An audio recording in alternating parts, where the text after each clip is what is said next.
So apparently Ryan Callahan won't get a hearing for the hit that he threw on Letang last night. And apparently Don Cherry defended the hit. I get that you have to protect yourself when you win the corner. And I get that you have to be aware of what's going on and who's coming at you. But at the speed these players play now, the idea that Letang somehow was responsible for getting drilled in the back of the neck.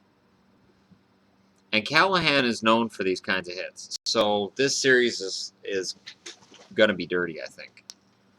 The Bishop injury apparently looked a lot worse than it was. When a guy can't put any weight on his foot, that's a problem. So at the very least, I would say it's a bad strain. They'll just say lower body injury, but it's got to be 2 weeks minimum, I would think. So where we're at now, hi kitty, come up here. Up here, brother's gonna attack you. With where we're at now, you got to think that if Tampa makes the final, they have to do so with Vasilevsky. Vasilevsky is not a bad goaltender. He's certainly capable of doing it. They won Game 1, and they can win the series without Bishop. Just imagine Tampa making the final without Bishop in the conference championship and Stamkos. This is a scary team. Now out west, it's between these guys and it's up here and these guys. Now this jersey, because of the St. Louis on it, that's from '94, and this one is their stadium jersey from last year. So there's 20 plus years between when I bought these two shirts. It's a hard series to call. Just like Pittsburgh-Tampa was hard to call for different reasons. There's a comment on my video at the start of the playoffs when I made my playoff predictions, and right away there's a Sharks fan. You said the Kings were going to expose the Sharks. What happened to that? Yeah, everybody thought the Sharks were going out in the first round, minus Sharks fans.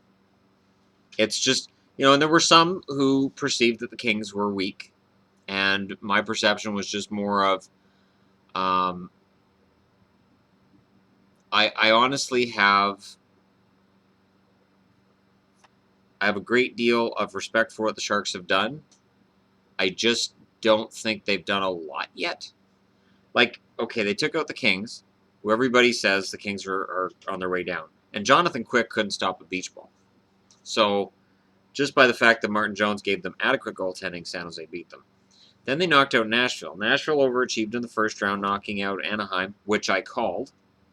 And then San Jose took them out, but not as quickly as I said they would. I said it was going to be 5 games, and it was 7. So if anything, San Jose didn't achieve in the second round what I said they would.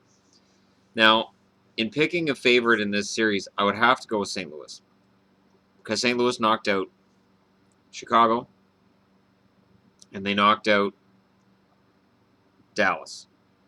And I put an asterisk next to Dallas because my feelings about the goaltending. But I really think that St. Louis should win this series. I'll take it in 6. I think it's going to be a fun series to watch. Both teams should be pretty tired and beat up, but that won't stop them from hitting everything that moves. I think St. Louis is superior to San Jose in every area of the game, and that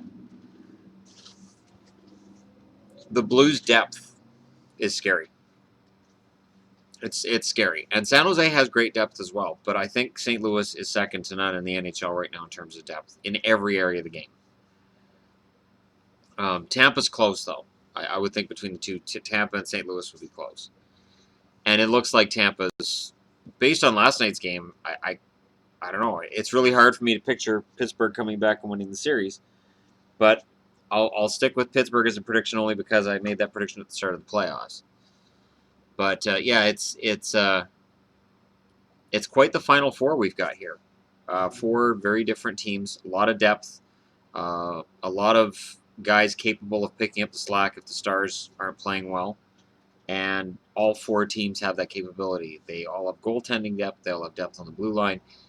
This playoff really speaks to the fact that you can pay for your big stars, but what wins you the cup is being able to win that war of attrition. So that's where we're at. I also had the idea today that I should sit down and do a mock draft, since Craig Button does a mock draft. I think Bob McKenzie does a mock draft. And since all these guys think they're whatever and they're not NHL scouts, I'm not an NHL scout either, so I'll go ahead and do a mock draft of my own. And we'll see how that turns out. You never know. Maybe I'll be right. Austin Matthews will go first to Toronto. Patrick Lane will go second. And then Puljujarvi will go third. And then after that, it's really a kind of a crapshoot in terms of players being a little bit interchangeable. But we'll see.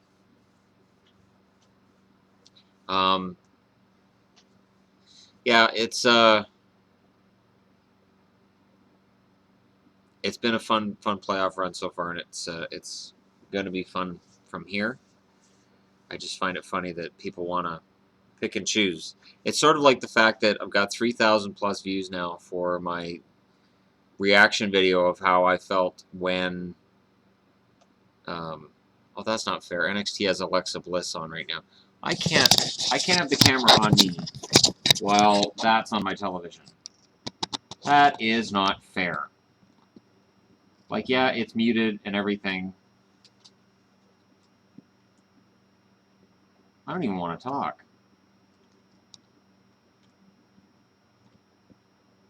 Someday she's gonna hit her neck on that second rope going in that ring.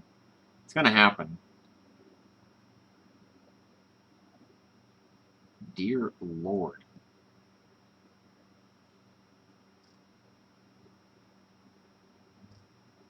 Yeah, I had a girl tell me yesterday that girlfriends are overrated, and I would agree, but I can't. Oh, Rachel Ellering, I haven't seen her yet. Paul Ellering's daughter. She doesn't look like an Ellering family member. And all right. I'm gonna try to focus on not watching Alexa Bliss. I'm gonna try to focus on not watching. It's not working. My God. Anyways. Anyhow. Is I talking about Boston? No, I'm talking about the playoffs and then drafts and stuff.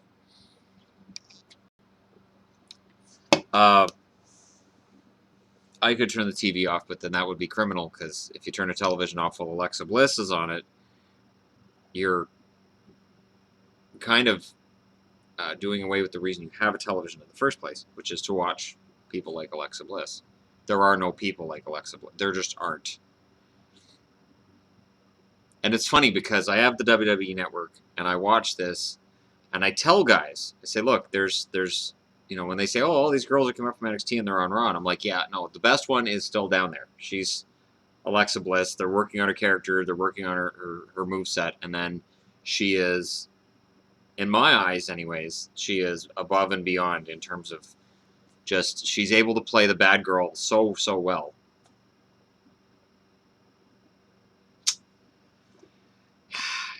All right.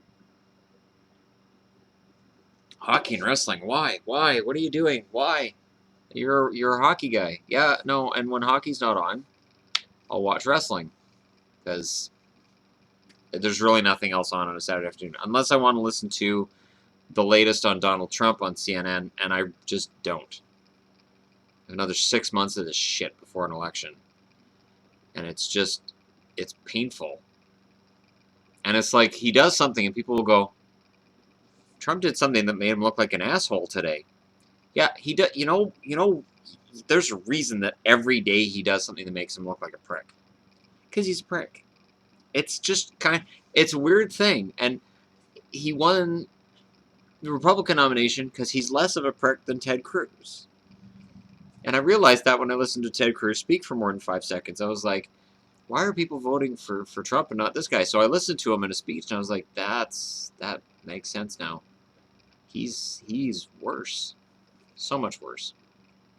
Anyways, no hockey tonight. Starts back up tomorrow. So I feel comfortable doing my San Jose, St. Louis prediction. And in terms of who I'm cheering for, I'm pulling for the Blues. They've been long suffering. I know San Jose has been long suffering as well, but not like the Blues. Like, this is 50 years, and it would be nice to see St. Louis get something. And I think if you have Tarasenko on one side and Kucherov on the other in the finals, and you have Brian Elliott and Ben Bishop if Bishop's back, and you're looking at two teams that have something to prove. And yes, San Jose's Joe Thornton and Patrick Marleau at this point should feel that too.